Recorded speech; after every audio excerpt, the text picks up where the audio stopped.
Testing, testing, testing.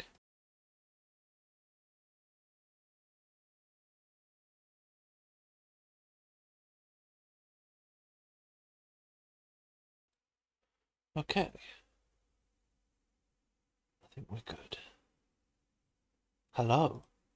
It has been some time. Quite a lot of time. Hi, everybody. So, what's happened? IRL stuff, basically. I have been too busy to... I've been too busy to do the stream thing. Right, a lot has happened. Uh, God, I think the last time we did this, we might have finished Bard. Might is the operative word. So I'll quickly go through. I had to reorder it because I realised that Barrel Chandler comes after Bard, not before Bard. Um, so yes, so um, currently what we have been working on is we are currently working on a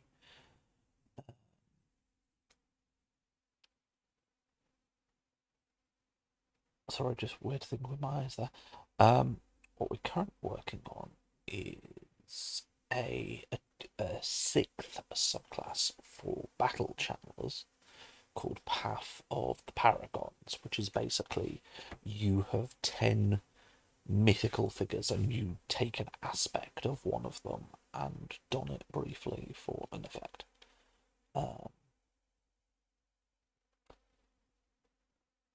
But we'll quickly go through Bard. So Bard, what have we done? We gave it its lore, we gave some tables for character generation. The big thing I wanted to do for Bard was a lot of 5e Bard. It's very focused on music. You are the musician above all other things. I wanted to not have music be the primary focus. You're an artist, so you can dance, you could cook, you could paint, you could do pottery, you can do any artistic medium you could convey. So we've kind of pulled back on the musical bit.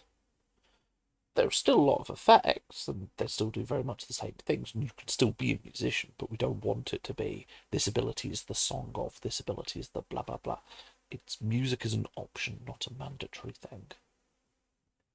So we give you artisan tools or musical instruments.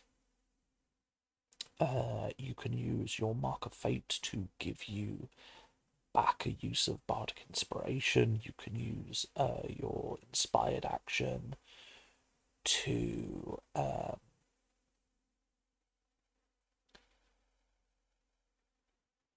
increase the ability of a skill roll by 5. Then you have arcane potential. So for this, one of the other things we wanted to do was, this is kind of based off the D&D movie, is have the idea that Bard does not have to be a spellcaster. They can be a spellcaster, and they are effective when they're a spellcaster. I did not want to take that away, but what I didn't want was that spellcasting was mandatory. So you get two choices. You could be an inspiring leader or a spellcaster. If you're a spellcaster, you use the cosmic spell list. You get to pick which of the 3 traits you use based off how you interact with art. Do you call upon knowledge? Are you maybe a storyteller? Do you tell stories, so you use your knowledge? Are you maybe a painter? Use your experience. You're like, okay, I think this colour should go here, this colour should go there. This is what will best give the feeling that I wish to describe.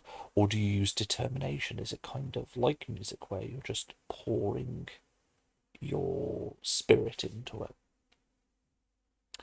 One thing we have added is this cantrip called Cosmic Bolt. And how I'm currently thinking of doing it is there's one for each of the spell schools. There's Cosmic, Eternal, and Primeval. And the bolt spell is basically how each class will have a different way they interact with that spell. So for Cosmic, you get to pick a damage type. Arcanists can pick Force as well as the listed damages. Bards can pick Psychic damage as well as the listed damages. The Warlocks will get to pick Entropic. And Sorcerers, I'm not sure what Sorcerers will get yet. They'll get another damage type as well. And then everyone gets something neat they can do with it. So for Arcanists, their big thing is Cosmic Bolt matches the spell school. It matches the spell school that they have picked to specialise in. If you're a bard, you can spend Bardic Inspiration to buff the damage roll. If you're a warlock, you will probably have a number of Eldritch invocations that buff it. Effectively, Cosmic Bolt is kind of taking the Eldritch Blast thing, but instead of it being, here is warlocks, they only get Eldritch Blast, it's, here's this basic cantrip. Everyone gets to do something unique with it.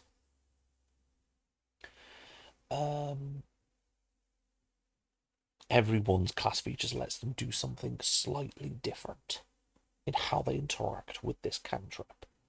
The Eternal one is another damage choice you get to pick between Radiant or Necrotic, but what we'll probably do is like Eternalists will get to pick a additional damage type based on the damage type associated with their deity, etc, etc, etc.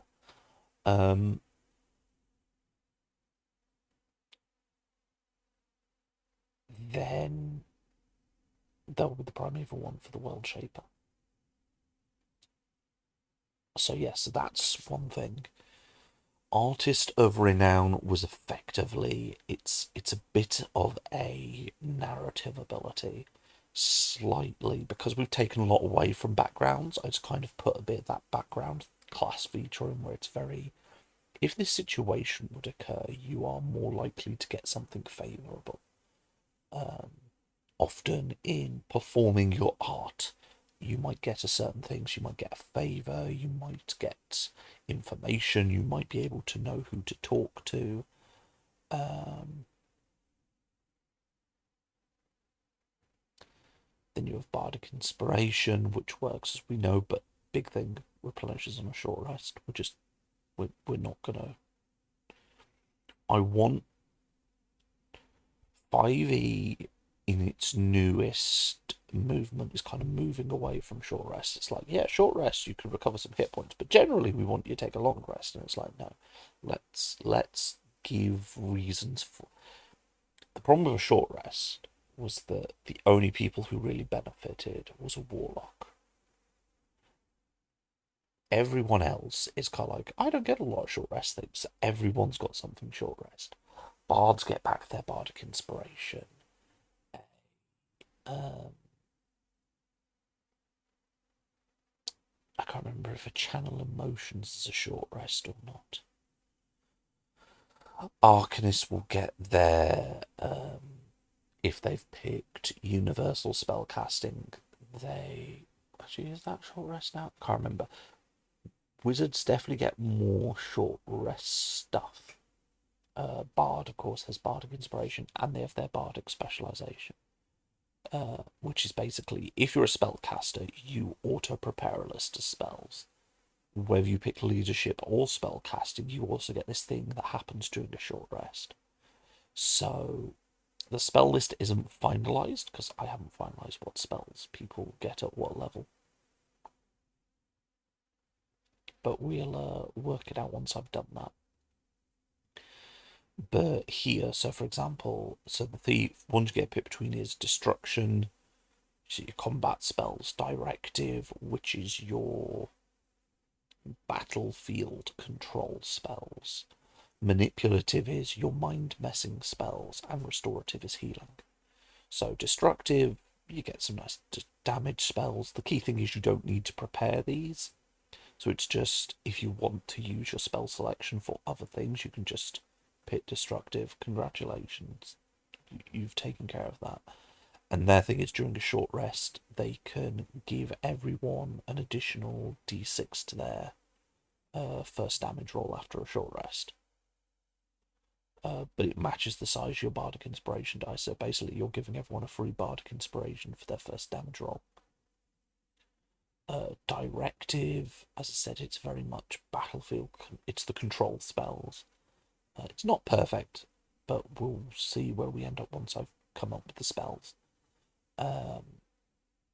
This one is people get. Oh, that's one thing we have done. Temporary hit points are no longer called temporary hit points. They're now called barrier points. Separating, and the reason we separate them from calling them temporary hit points is, one, barrier points is a lot easier to shorten. It's just BP. And it's easier to explain to someone as you've effectively got your hit points, which is your physical health, and then you've got kind of these barrier points, which could be a shield, it could be a defensive thing, it could be just you do have some extra like hit points, like your body's been modified in some way to take some ablative damage. But it's very much a once it's done, so it's just this barrier between you and between damage and your hit points. So that's one thing we've done. And yeah, directive gives temporary hit points to the party. Manipulative is about, as I said, it's the mind control stuff. And their thing is everyone gets a Bardic Inspiration die buff to their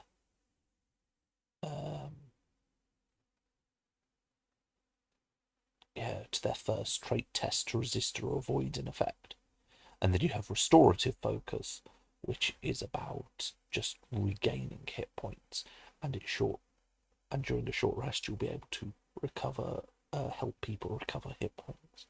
So if you're in a very high damage game, you can choose for your bard to take this path. But again, the spells are only there if you take spellcasting. If you don't take spellcasting, if you take leadership, you've still got something because you can still contribute during these short rests. Effectively, you're getting 3 free uses of your Bardic Inspiration die for a very specific kind of thing based on which of the traits you take. Second lesson, you also get your first expertise, get Bardic College at third. Fourth, you get a feat. As always, whenever you gain a feat, it's get a feat, increase a trait by 1. We're not going to make you choose between number go up, have an ability. It's just have an ability and have your number go up.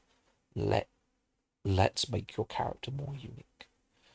Bardic knowledge is basically jack of all trades. If you're not trained in a skill, you get half your skill bonus added to it, but also you can take the study action for a single action point, and you can take the study action to make a roll about something local individuals of note, legendary or noteworthy areas or items.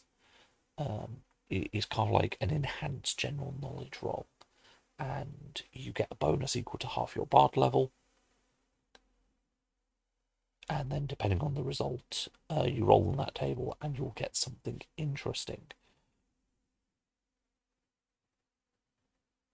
And then if you do it on an item, it might be that you get to basically have the effect similar to the Identify spell. Then also you get some extra reaction points because Bardic Inspiration is a reaction. Expanded Bardic College, you also get to pick another Artist of Renown feature. Then you get reliable inspiration, so if you roll a 1, you regain a use. Basically, if you roll a 1, you're not losing out for the very bad roll. You also can use Bardic Inspiration to buff healing or damage. 9th level, you get Magical Secrets. Now, what we have done, because spellcasting's not mandatory, it's no matter what, you can pick a spell and you can cast it once for free. If you have spellcasting, it's then also counted as a spell known and prepared, but it's not mandatory. So even if you're not a spellcaster, you're always going to get something from these features. Then, depending on your focus, you also have this. So,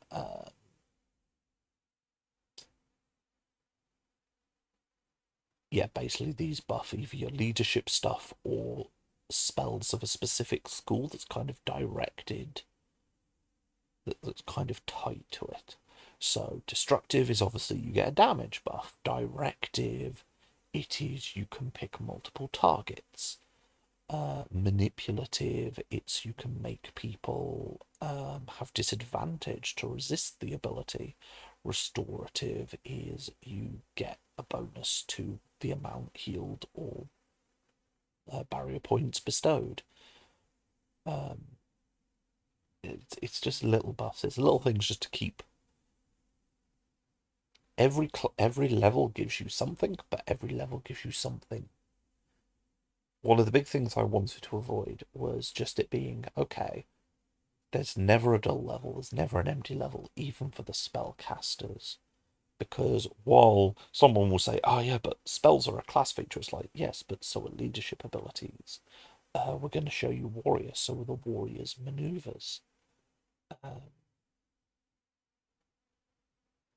Everyone gets something at every level that makes them better at that thing than they were before. And they might be a little ability, but it's always something to keep the narrative and the development of your character going. So then you've got well-practiced artist, which is basically you get bonuses to performance, and you get a third artist of renown option. Swift Arcana, so if you are an inspiring leader, you can pick one of your feats of leadership to be performed for 1 AP less, and for spell casting you can pick a spell to be cast for 1 AP less. Backbone of the party is basically if you're doing a skill challenge, you can give everyone a benefit. Initiative, you get to use the bardic inspiration. They'll get to master the arts, which is so items don't give you proficiency. How items work is they will give you a static number bonus, so a +1, a +2, or a +3. Traditionally, there might be some that give a bigger number, but for a bard who's 20th level, no matter what the musical instrument is, they will always treat the item giving the bonus of a +3.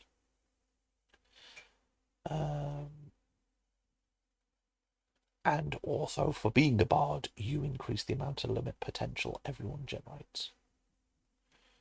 And then, of course, you get the standard stuff about mastering. So the subclass, oh yes, yeah, so we've got leadership. So it's little things like this. You've got some 2 AP, some 1 AP. They're all about either directing the party, helping the party.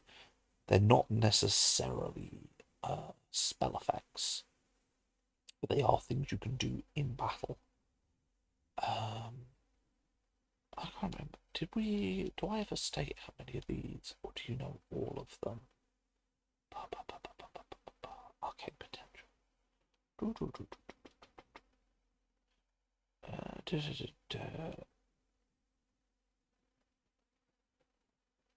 Oh yeah, because it matches the number of cantrips known. So the most you get to know is 5. So I think there are 10 in total. And yeah, so that's you have 5 feats of leadership that you could pick up. And then you have your colleges. So you have the College of Bowsong. This one, some of these colleges are very focused on a specific style of art. So Bowsong, you are a musician. Heart Dance, you are a dancer. So Bowsong is very much influenced by FF14. It's this idea of you're playing music with a bow that is also a lyre. And basically, yeah, you get these actions, and as long as you're performing the music, you give your party a bonus.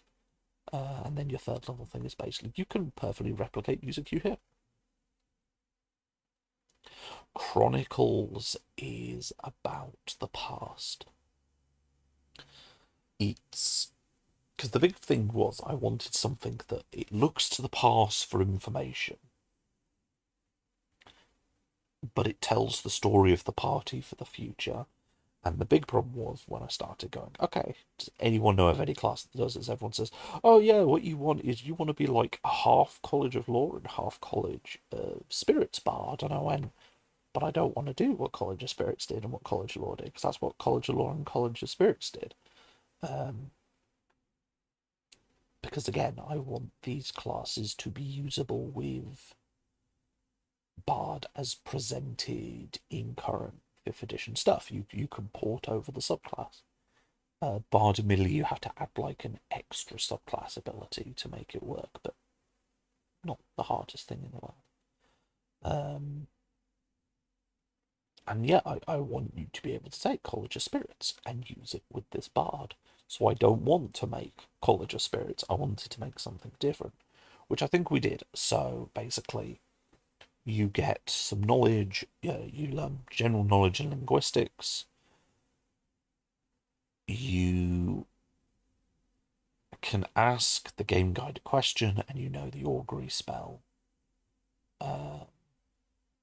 slightly earlier than a normal character would because you get a level 3, and I don't think you get second level spells at 3rd level. I don't think so anyway. And then Legends of the Future, which is the big ability, which it kind of is the inverse of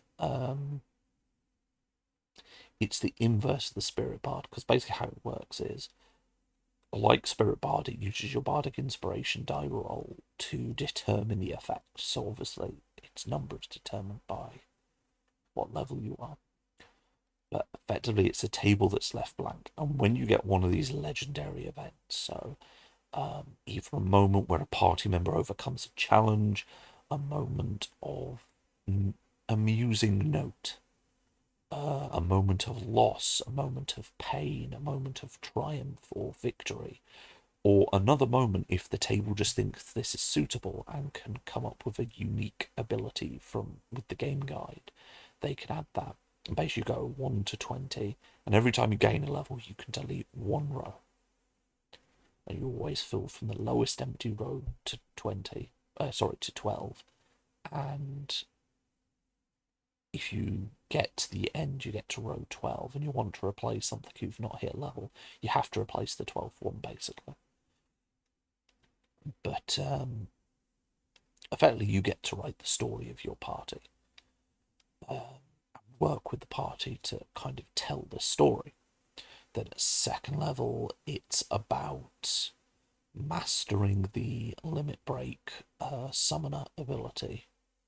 Basically, you get to know, we hint with the summoner that you could learn unique legendary templates to summon in your journeys, and so Chronicler goes, yes, I want that. I will learn these ones, please, and I will summon them. 3rd level, you get Legend Lore, and you get benefits. You can roll twice on the table and pick which of the benefits to bestow. And then Mantle of Legends is you get to pick a number of abilities listed here to affect you as you effectively don the mantle of one of these legendary figures. Did I actually buff? That's really stupid, mate.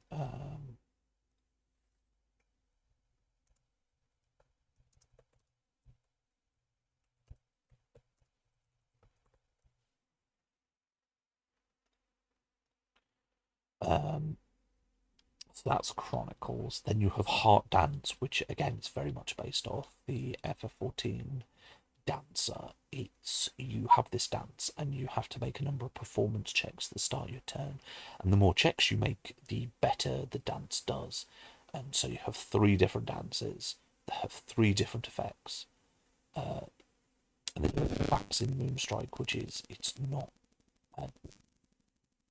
one of the, yeah, I think Waxing Moonstrike is not a dance. It's an ability that kind of generates off this resource you have as you perform the dance.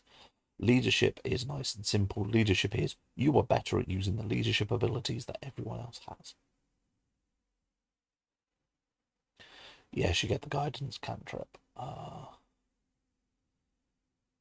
That's because it seemed appropriate. And basically, yeah, you get really good use of your bardic inspiration.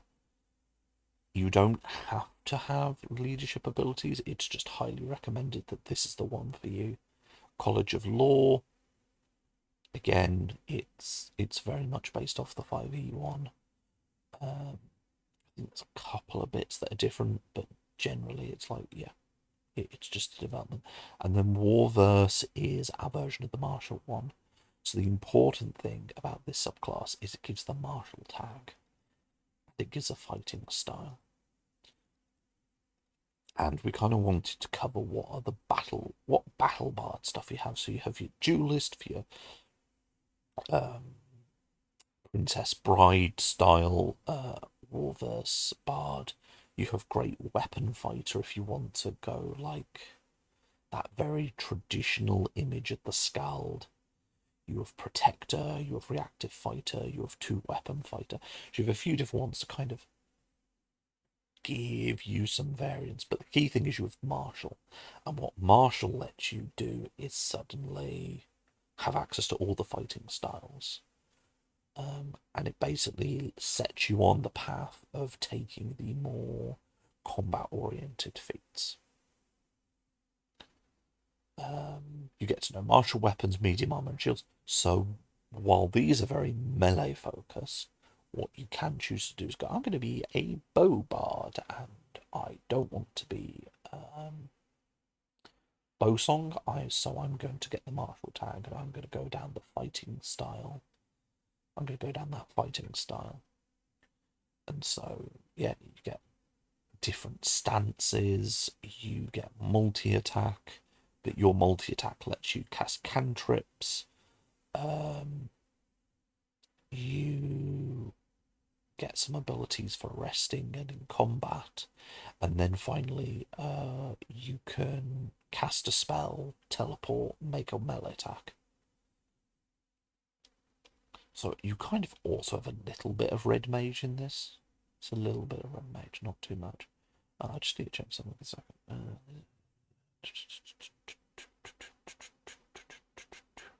Because I did not write this until after I'd done the other thing.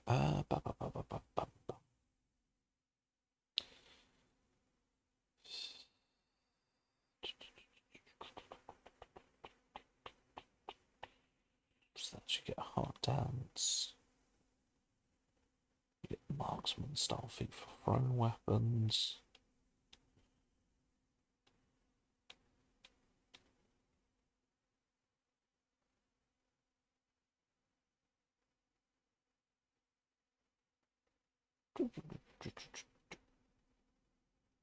Yeah, because I just need to check the feats a second. Which we will get onto in a minute. I just need to check. So we've got bow fighting. Oh no, there is a thrown weapon fighting weapon specialization. Okay. Technically, you can take these because as long as they have one of those two feats, they can use their feat to take that. Yes, that's fine. We don't have to worry about that. We'll get onto this in a minute. So that's Bard. Then we have Warrior. We kind of jumped some letters because I wanted to get Warrior done. So we got Law, we got the tables about generating your characters, some ideas.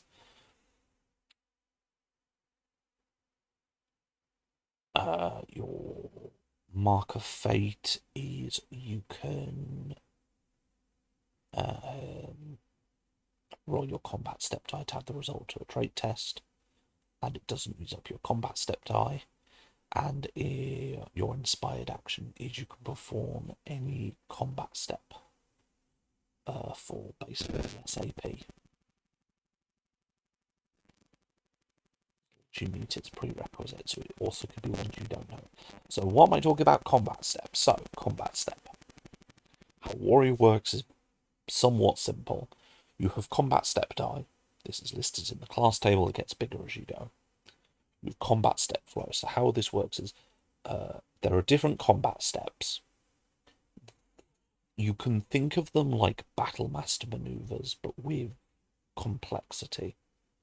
So they will have either the tag opener, finisher, general, variable, and then they may also have unique.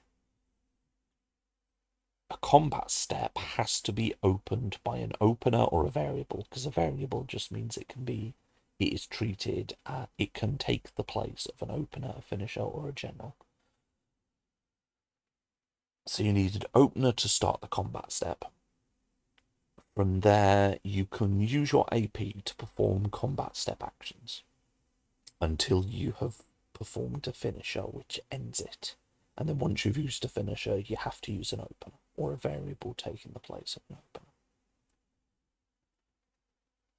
And importantly, if you spend AP on any action that isn't a combat step action, the flow immediately is halted. So if you start it, you kind of got to keep it going. You can't really afford to take other actions not listed. As long as it costs 1 AP or more, that's the case. Now, what unique is basically how unique works is once during the flow, so not during a turn, during the flow, you can perform a single unique action. If you perform one unique action, even if you have 3 different actions with the unique tag, you can only perform 1 per flow. And then the flow ends early if you finish an encounter or scene, are incapacitated,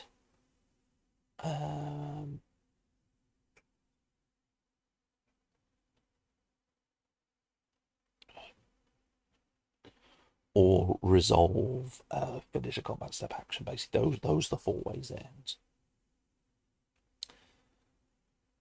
If you re-perform an opener, it is considered to have closed the previous flow and started a new flow. So if you just keep performing openers, you'll just keep constantly restarting your flow.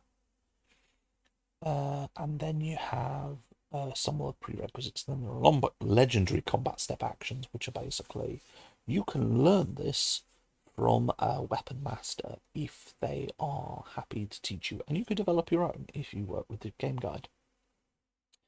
Stay in the fight is the version of Second Wind, but it's a reaction that can only be used if you lose enough HP to gain the bloodied or desperation condition, or you are reduced to 0 HP. And then it's 1d10 plus your warrior level. That's how many hit points you get. And you can use the number of times equal to your skill bonus. So then you get a background. The 4 backgrounds are, unlike Barbarian and the Bard, where you've got something similar to this, the key thing for them is they are, what skills have you developed in the moment as your journey and your legend continues. With the warrior, it's what made you the way you are. So you have a formal education, which is you get some more skills, you get to choose, you get fighting styles, which you get to choose. Or a Knight of the Order is very much you are restricted, but you get to join an organization. Lone Wanderer is basically, you get some bonuses, but this is because you've been learning to fight alone. And then you have Mercenary Company, which, again, it specializes you and attaches you to an organization.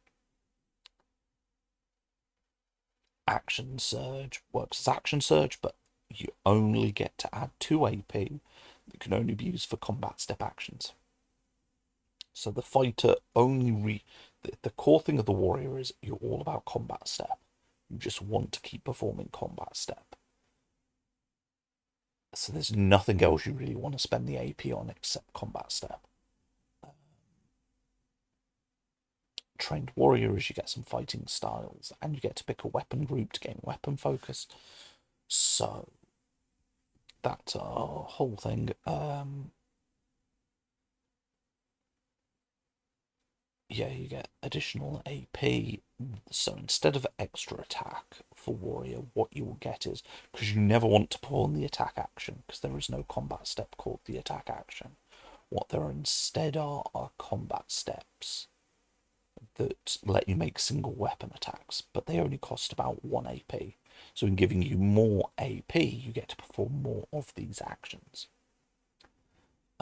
Team player is basically you can spend a reaction to aid people at a distance, and you can expend your combat step die to buff your trait tests outside of combat.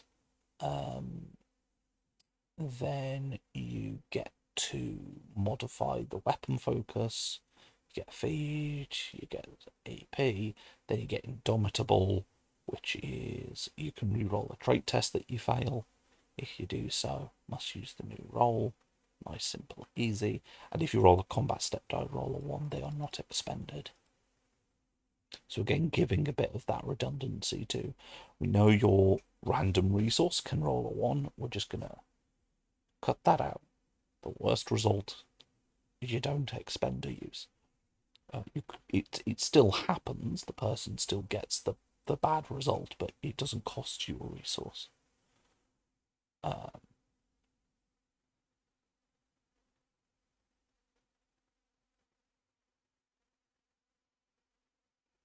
Skilled mentor is basically you are better at teaching others. You can teach others to use weapons, and you can teach others fighting style feats. Then true mastery is more weapon focused stuff.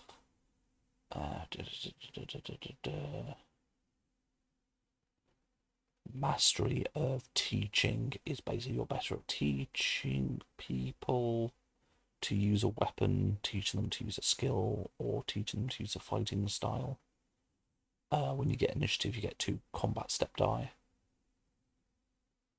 Then final finish is basically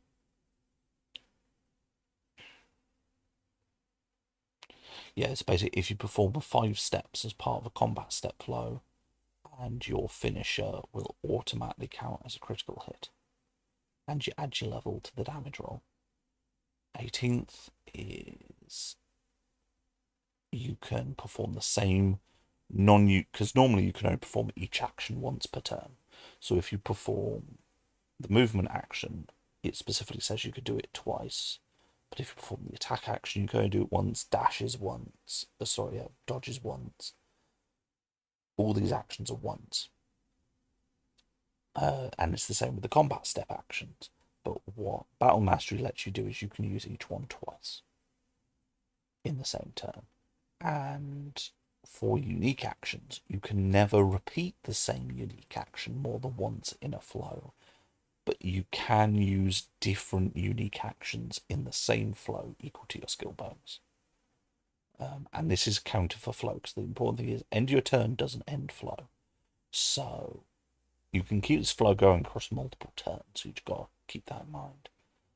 Get more IP, 20th level, you can now teach people in the same way you teach people to use a fighting style, you can now teach them a weapon specialization feat. And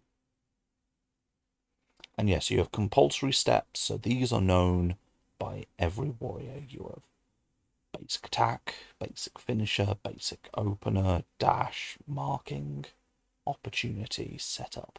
Because the important thing is you can't use the basic actions because they will knock you out of combat. You have to use the combat step version. Style step is basically you get to perform an action given by a fighting style or weapon specialization feat. Then you have these ones. These are the ones from your limited choice you get to pick. Finishers are often, they get more powerful the more actions you performed prior to them during the flow. Some are really only for ranged attackers, some are for tanks, some are for those wanting more of a DPS. And then what we will eventually get to is there's a section called school specific. So these ones are known only to a very specific subclass. Some are shared between multiple subclasses, but some are not. And what are those subclasses? So, with School of the Blade Dancer, it has nothing to do with dancing, but what it does have everything to do is combat step. It's the best way I could describe it is it's like the champion, but for the warrior. It's yeah, you're better at fighting, but more importantly, you're better at combat steps. So you get more dice. Generally, a number of the subclasses will give you more dice or more actions to know, especially if they are a very dice-hungry subclass. In their unique combat steps, and a lot of the unique combat steps are you have to use your combat step die, whereas with the normal combat steps is you may use your combat step die for an additional effect. So yeah. So you have Blade Dancer, which is about improving, being the best at being basic fighter. Cataphract is all about mounted combat. You get a unique mount. You're just really good at mount. Gunslinger is you are good with a gun. Your unique combat steps are all about quick on the draw. You can shoot bullets out the sky. You can reflect bullets off different surfaces. This is entirely about shooting people with firearms. Being quick on the draw, quick on everything. Martial is... Blade Dancer is about being the best combat step person for I'm just going to be here to fight you. Martial is about I'm not here to fight you. I'm here to lead a team who are going to fight you. So it's kind of like the leadership for the bard. It's about your combat steps affecting multiple targets, helping multiple people. Blade Dancer has no unique combat steps. Cataphract and Martial have very little. But that's because the three of them are about epitomizing. They're not about weird, unique stunts. They're just about doing the basic stuff really well, either with a mount, on your own, or as part of a team. Whereas then you have the others who are like, no, I'm here to do something really weird. So you have Gunslinger, who's about using the guns. You have Psyknight, who is the melee version of the Scion class. You get Psi Limit. Their important thing is you can spend combat step die to generate your psionic points for the turn. You can manifest some psionic powers. And you could create a psionic weapon into your... You can summon a psionic weapon into your hand to fight with briefly. But yeah, their entire thing is about, I want to cast psionic powers. Queen's Guard is heavily inspired by the Gunbreaker from FF14. So they are the only one that goes, one of your class combat steps is a mandatory one. So charge rounds has to be taken. It doesn't count against the amount you can know. It's considered a compulsory combat step action. And it's basically you can charge your gunblade's ammunition to deliver a certain damage type. Swarm Protector is basically you can use the mark condition on an ally who, instead of being marked, gains the swarm to protect, and certain abilities key off it. Quick Change is about if you make melee attacks you can reload, if you make ranged attacks you can do charges for 0 AP. You can very quickly like combo off between the two types to try and get more stuff done. Constant Momentum is just about keeping going. It's about if you reduce an enemy to 0, you get your combat step die back. If you've sworn to protect someone and they survive the fight, you get your combat step die back. You're constantly regaining combat step die to just keep going. And then Super Belied is your tank, is your temporary invuln. School of the Spellblade is like Psyknight or Path of the Soul for Battle Channeler. It's you get to cast. Now, whereas Battle Channeler was you get to be a third of a sorcerer, this is you get to be a third of a wizard. I'm currently trying to work out where I want to put Eternal and Primal. I'm thinking what we might do is we might have a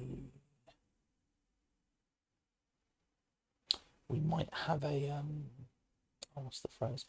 Might have a third, a one third, like giving cleric magic to the rogue equivalent. It does then mean it's like, oh yeah, so does that mean monk will get the primal, which it could. I don't know how that would work, but it could. I guess it, yeah, I guess they will, because I do want to do that thing. Yeah. So every martial class, pure martial, so the non half cast. So you basically, if you're full caster, you have half caster, then you have what I like to call the pure martial. Every pure martial will have kind of a third of something, because fighter will get to be a third wizard and a third scion. A barbarian will get to be a third sorcerer. The rogue will get to be a third cleric, and the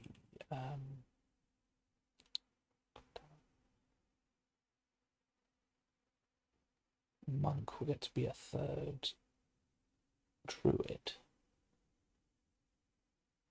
That might be interesting. But yes, then you got Spellblade, so their thing is about the Spellblade. What's important about the Spellblade, you can shove magic in it.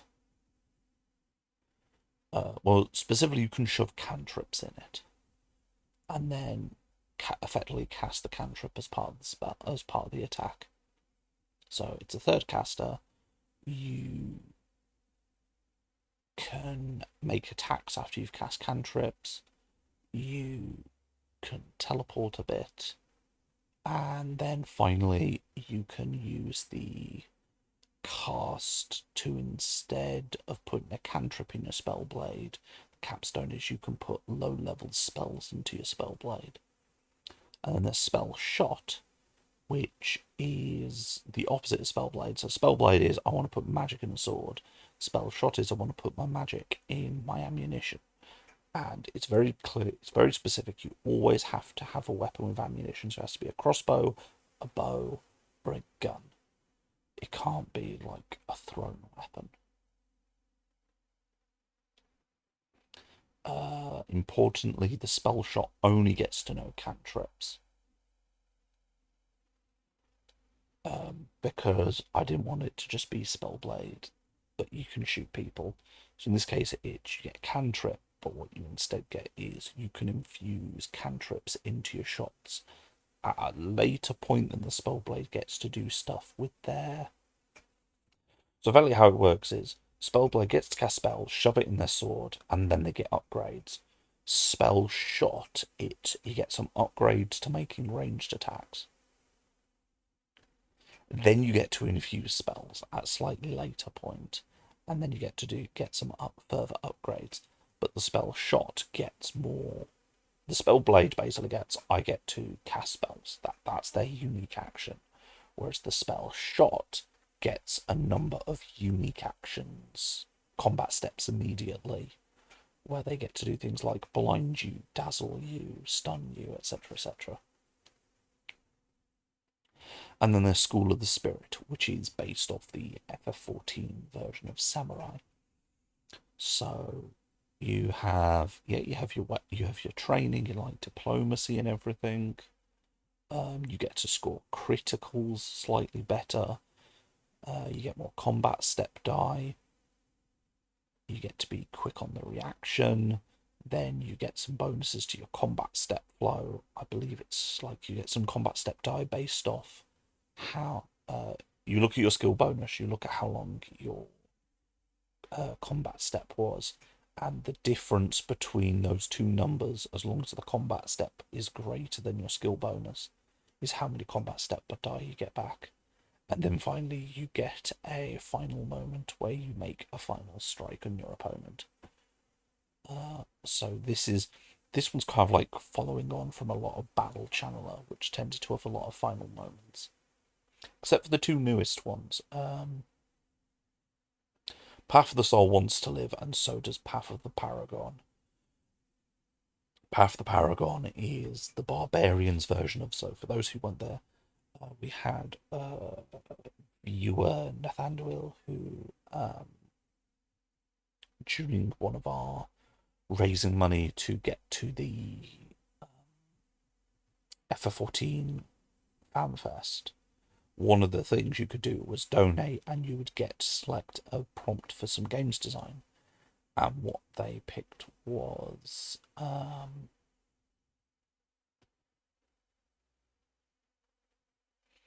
Legends Reborn. So we currently have the School of the Channel. We have the Bardic College of Channeling, and we have the Path of the Paragon. Those are our first two meeting this theming. So Chronicler was about you get to study the past, summon big things, and you record the legend, your party for the legend of the future. Path of the Paragons is you get to call upon aspects of 10 legendary figures to manifest. We've currently got the capstone of that one I've got to write up.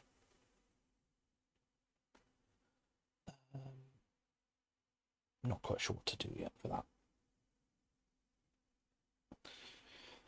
And yeah, so that's Warrior. So, yeah, we'll quickly go through this. So, fighting style, you have every fighting style has an action, with one exception because I can't come up with an action yet for it. Armored Fighter, which is about you get a +1 bonus to your hit target, and you can potentially block a critical hit. You have Duelist, which is you get your +2 to damage rolls if you've only got one weapon, and you can disarm a foe. Emotional Fighter is Battle Channeler only, and this is basically reckless attack. So it's not a core feature, it's a feature you pick if you take that fighting style.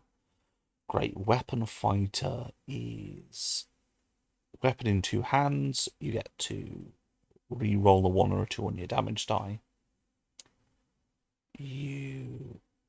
With Heavy Strike, you get to reduce the number of attacks you make by 1, but you get to roll the weapon's damage die twice if the attack hits. Marksman is the bonus depends on the weapon, so bows get a +2 bonus to attack rolls. Crossbows, your opponent's hit target goes down by 2. Technically, it's the same as getting a +2 bonus to your attack rolls, but it's slightly different, and it might key off different abilities in the future. Dart is you get to increase the short and long range by 5. Firearms is you ignore resistance to piercing damage. And Thrown is you make a ranged attack against a target, and you roll the max amount of damage. The opponent has to make a roll or be not prone. And then each one has an action, so Fast Shot is basically you throw a number of these out at once, and the big thing about them is the target has to make an agility test to avoid them, taking half damage if they succeed. Dangerous Shot is low roll will explode your gun and make it unusable, but on the plus side you get to deal more damage.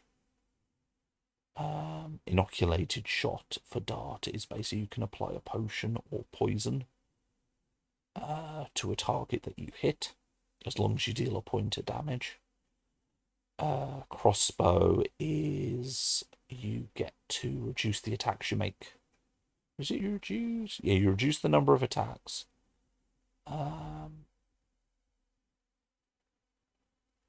And you double the weapon's damage die. And then bow is if you're attacking an opponent at long range,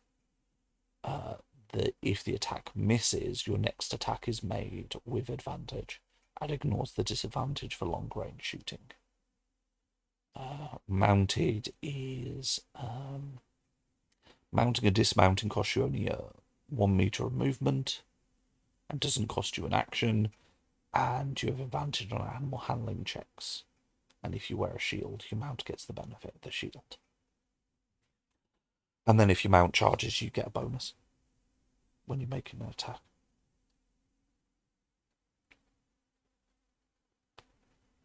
Protector is your allies' hit target increases by 1 while they're within a meter of you, and you can use a reaction to reduce the damage die by your hit die plus your skill bonus. If you're wearing a shield, Reactive Fighter lets you take opportunity attacks, because attacks for opportunity are not the default unless you are a warrior. Warrior is the only class that gets to make attacks for opportunity by default, because it's one of their combat steps. Street Shooter is being within the area of control of an individual, does not impose disadvantage on ranged attacks for you, and you have clearing shot. So it's basically you can shoot someone and then potentially push them back. Tactical Fighter is the fighter's unique fighting style.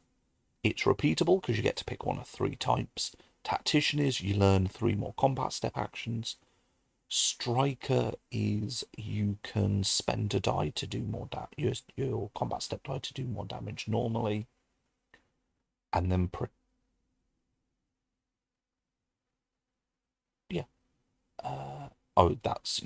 Striker is you get to deal more damage to a target marked by you. Protector is you can mark a number of targets equal to your skill bonus, because normally you can only mark 1 target at a time.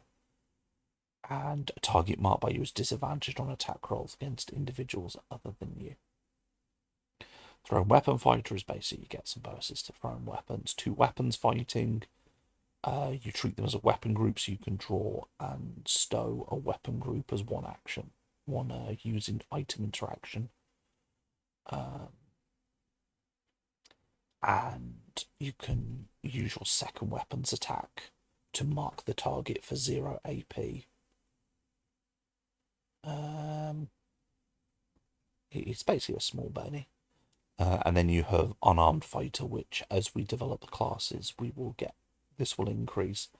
What it basically is if you take it normally, your Unarmed Strike is a D4 plus your physique. If you have both hands free, you get to make your D6. Battle Channeler is its regular strike, but you get to add your channel emotions damage to it, even if you're not channeling emotions at the time. Warrior gets to add their combat step die. And add your physique. This doesn't use up the combat step die. Vehicular Fighter is the one we don't have an action for yet. Effectively, it's very much the same as a mounted fighting, except it's about vehicles. And Versatile Fighting is not about versatile weapons. Versatile Fighting is basically you can pick a number of you can make a number of weapon groups equal to half your skill bonus. Rounded up. Every weapon group you treat so basically you could treat anything as a weapon group. A weapon group normally means it only counts as 1 use interaction to draw or stow. The important thing about Versatile Fighting is for the same interaction, you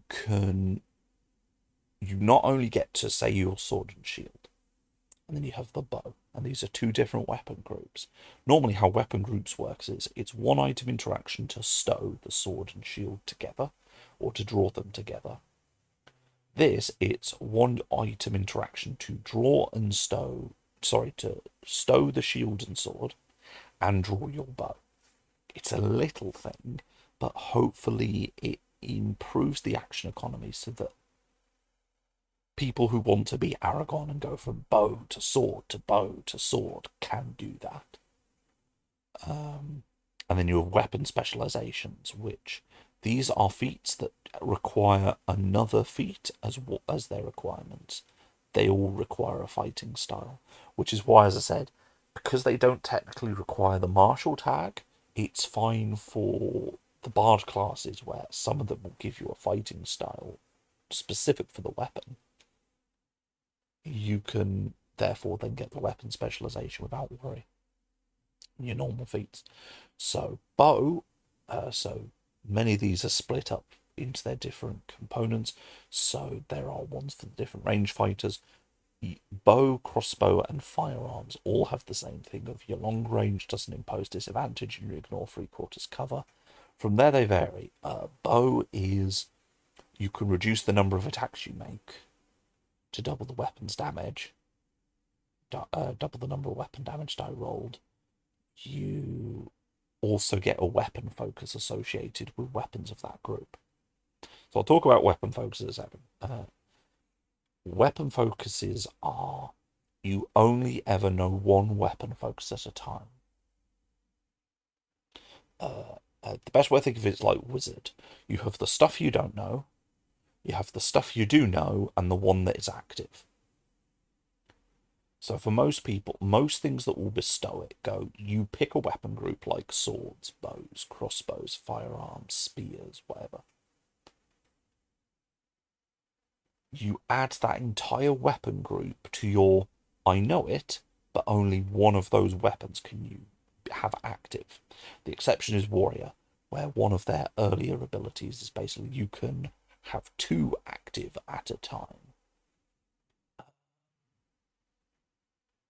And during the long rest you can change which is the active one. So these all get to give you knowledge of a weapon group that you haven't selected. You then just have to pick between one of those weapons, which you get. Crossbow, because they already had the reduce your attacks to get the bonus, you ignore loading property, and you always treat the hit target of the target being one lower than normal. So with this and marksman crossbow, crossbows treat your opponent's hit target as 3 lower than normal. So for D&D people, you reduce the AC by 3. Dual weapon fighting is you get a +1 bonus to your hit target. If you have 2 separate weapons, you treat one-handed melee weapons without the heavy weapon property as if it was light, so that you can hold it in. You can dual wield non-light weapons. If you miss with the first weapon, your second weapon makes an attack at advantage. Then you have firearms, which again, long range, 3/4 cover. You can load this weapons, ammunition, even holding a one-handed weapon or shield in the other hand. It buffs dangerous shot, because of course you need marksman to get this. Importantly, we do not remove the loading condition in this feat. The reason for that is it allows the gunslinger and gunbreaker to still feel unique. What will probably happen is any subclass that requires the use of guns will give you a buff to loading a firearm instead of having it be a feat. Just because the rarity of firearms, you kind of have to be trained. Whereas a crossbow, they're fairly common. So yeah, and yeah, you get to pick firearms as a weapon focus. Mounted fighting is you can perform the mounted strike action when not mounted. While mounted, you can force attacks to your mount on you. If your mount is subjected to an effect that makes an agility check, it takes only half damage. And the mount gets +1 AP, +1 RP, and it gets an ability to protect you. Polearm fighting, all your polearms get the reach except for quarterstaff. You can make a second attack with them. You can make, if you are able to make opportunity attacks, you can opportunity when they enter your area base. You can form the spear block, and basically you do the thing where the horse charges and you kind of stab out at them. What do you know?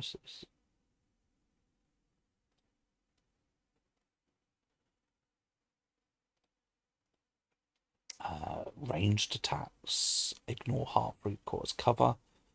Thrown weapon fighting, it doesn't let you ignore long range, but what it does do is increase the distance for your long and short range. And if you miss the weapon, if it is light, will boomerang back into your hand. And then two weapon fighting is, oh no, sorry, two-handed fighting. So this is not pole arms. When you score a critical hit, you can make an additional attack. When an individual makes an attack against a target other than you can use your action to make an attack against the attacker, and you get the weapon focus. So it's a few. You get to stab them with the big weapon a bit more. So that's that so far. And then we do have some other feats. We have Ancestral Paragon, which I think we covered before. Basically, you get some more ancestry features. Arcane Discovery is intended for level 1, because it's when classes are around, and it's if you don't have a spellcaster, you get the spellcaster tag, and you get to pick one of the 3 schools: magic, primordial, eternal, or cosmic, and you get some spells. And then arcane progression is you can unlock more spells.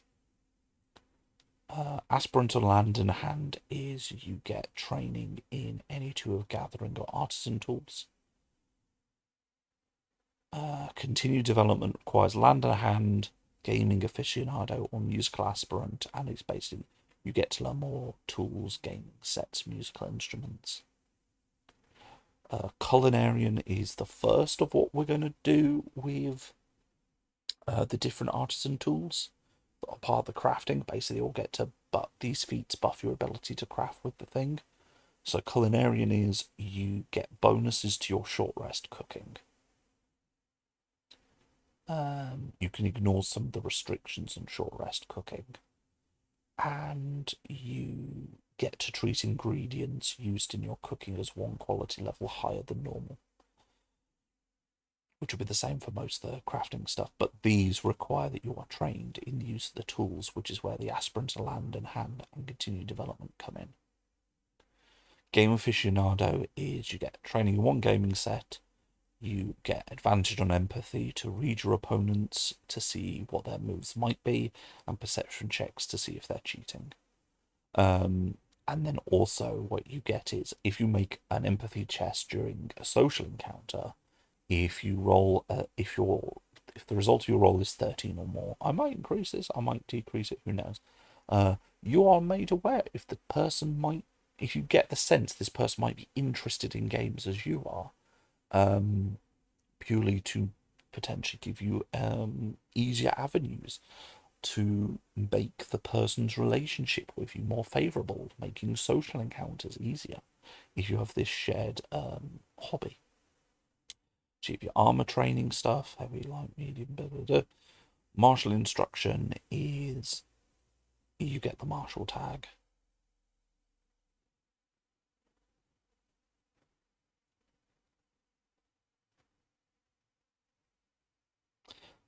I haven't put you gain the martial tag, which is rather silly.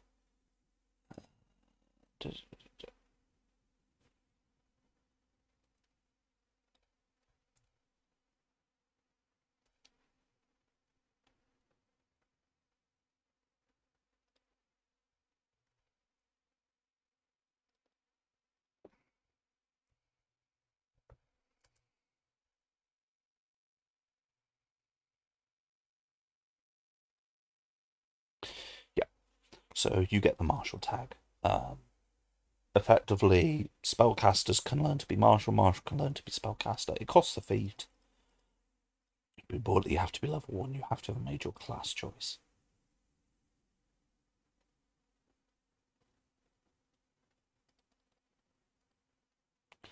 Then you have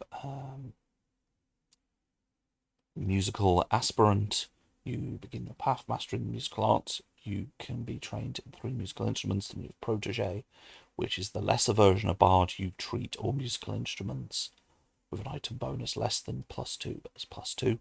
If you're not trained in a musical instruments, you can treat it like a +1 item bonus.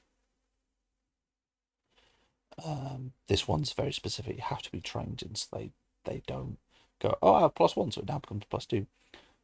You can teach others to use musical instruments, and you double your study progress if you are learning a new instrument. Psychic Awakening is you get Spellcaster Psionic, and then Psychic Delving is you get more Psionics. This one isn't repeatable, and that's because it lets you delve into one of the subclass spell lists, and we only want you to do this once. Psionics is a harder thing to continually delve into. It's kind of a you gotta make the jump. You gotta make the choice to. If you want to commit, you should really take the class.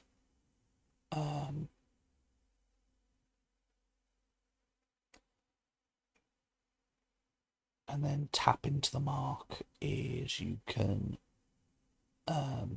choose an additional template feature from a template you have. Touched by the Realms is you can gain a template. Weapon Mastery is you can get a weapon focus. You can be weapon focused, but you only get to pick it for one weapon. And then weapon practices, you can pick a weapon group. You're trained in the use of all weapons from that weapon group. So there's a good few feats. We're definitely going to add more, as you can see with Culinarian. We have the choice to add more now around tools and crafting, and a really right crafting system. What I will briefly show you is, let me get the link. Feed.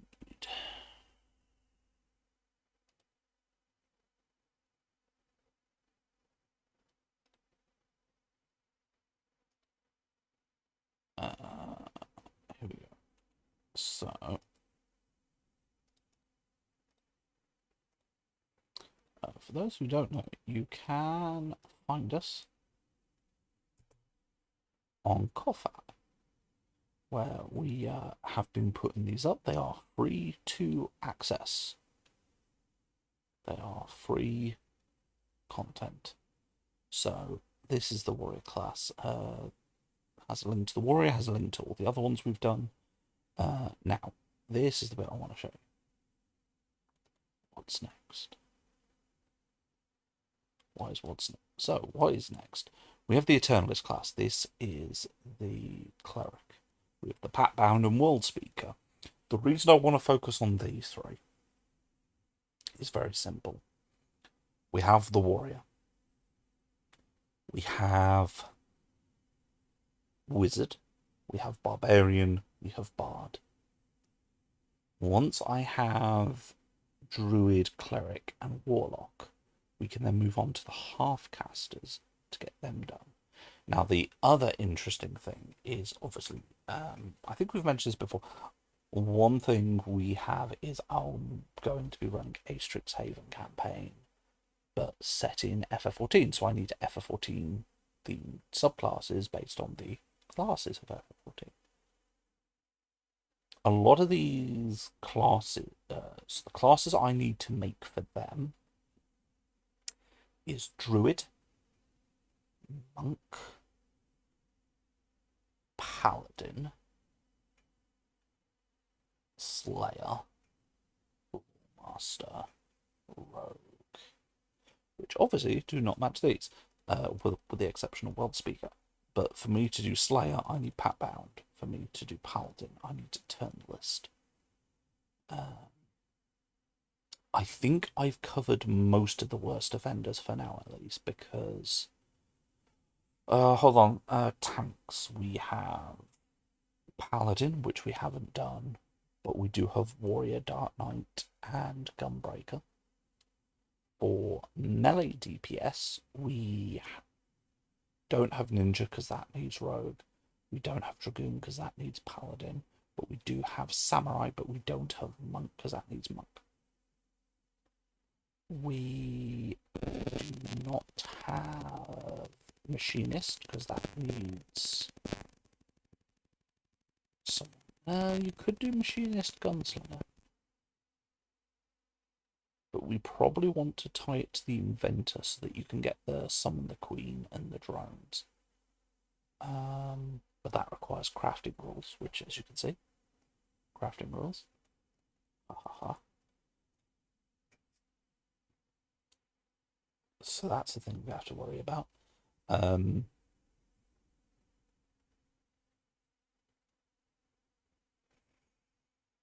But Bard has covered us for Dancer and Bard.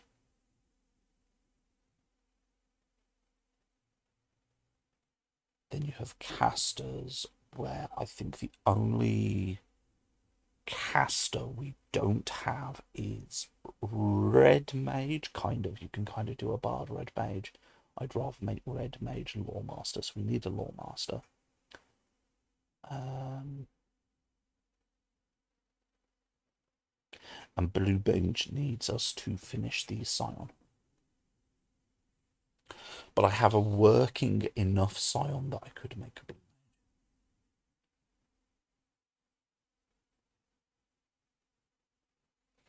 And then Healer. The only healers I'm missing is Sage that requires us to make Inventor so that we can have Noctilifs. And White Mage, which requires World Speaker. At the moment, we are working on the Eternalist, which, as I said, is not needed, but is needed for us to then progress to Paladin. Also, it helps me have rules for how I'm doing deities. Pat-bound and World Speaker are going to be interesting. So I might as well describe the design intent of these three right now. World Speaker is going to be challenging. The reason World Speaker is going to be challenging is I want to tie it to the notion that you can either tie yourself to one of the four elements or you allow yourself to spread out, and as you level you'll get to either focus double down more on one or increase your what you can potentially tie yourself to.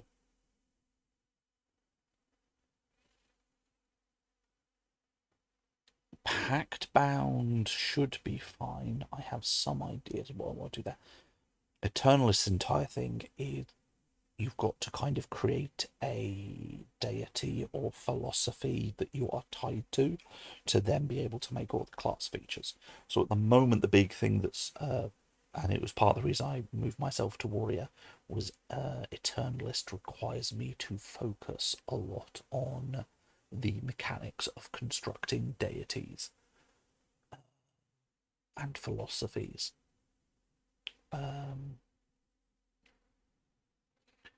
Crafting we're getting slowly closer to. We're not there yet. What theoretically might happen is, much like warrior, is I could easily very get distracted with either the martial artist or the specialist, which would remove another martial out of the way. But again, if I want to have a third caster for martial artist based off the World Speaker and for specialist based off the Eternalist, I kind of need those classes done to base off.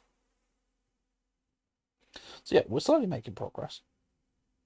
Then comes the challenge of half casters, which will be interesting.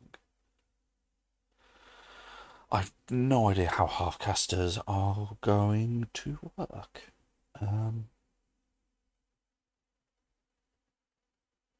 But yes, so that is the future.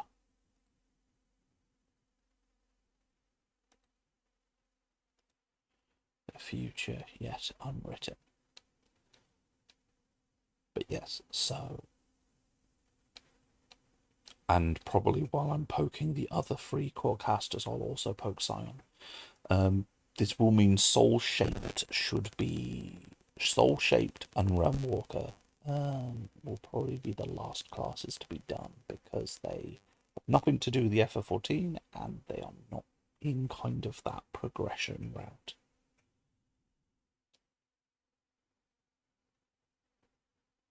But yes, hopefully my ramblings have been of interest and helpful to people. Nothing really to report on the D20. Now I've got Warrior out the way, I might spend a few days.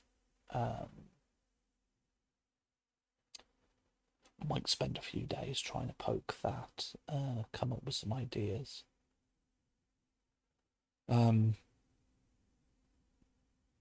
Especially while I'm still stuck on Path of the Paragons. And then, yeah. It's going to be interesting. It's going to be very interesting to see how we end up going. I mean, it's definitely been interesting from my perspective because I come into each class going, this is how I want it to work. And then as I'm working on the mechanics, we end up with very different things. I mean, the combat steps being unique to each school, I wasn't originally intending, but it came at you like, oh yeah, this actually works so much cooler. And it kind of gives the idea that every school has its own unique fighting style. I think Warrior would be the hardest school, the hardest D&D one to port your subclass over to the core class, which is a shame because I think. But then again, if you have a DM or a game guide that's really good with the homebrew, and you wanted to play an Echo Knight using our Warrior, I would be like, yeah, hell yeah, make some really cool combat step stuff for the Echo Knight. That would be amazing to see. That'd be really bloody cool. But that is probably enough for me right now. It's been an hour and a half of me basically going through everything. Yes, the next things are Path the Paragon, Fighter. No, not Fighter. Druid, Cleric, Warlock. Try and make them interesting. And then try and make their half-casters interesting. So, yeah. We are going to go on a break now. And when we return, we will go do some FF14. So if you just give me a moment to briefly swap the screens around. Did it work? Yes, it did. Excellent. Right. We will be back in a moment.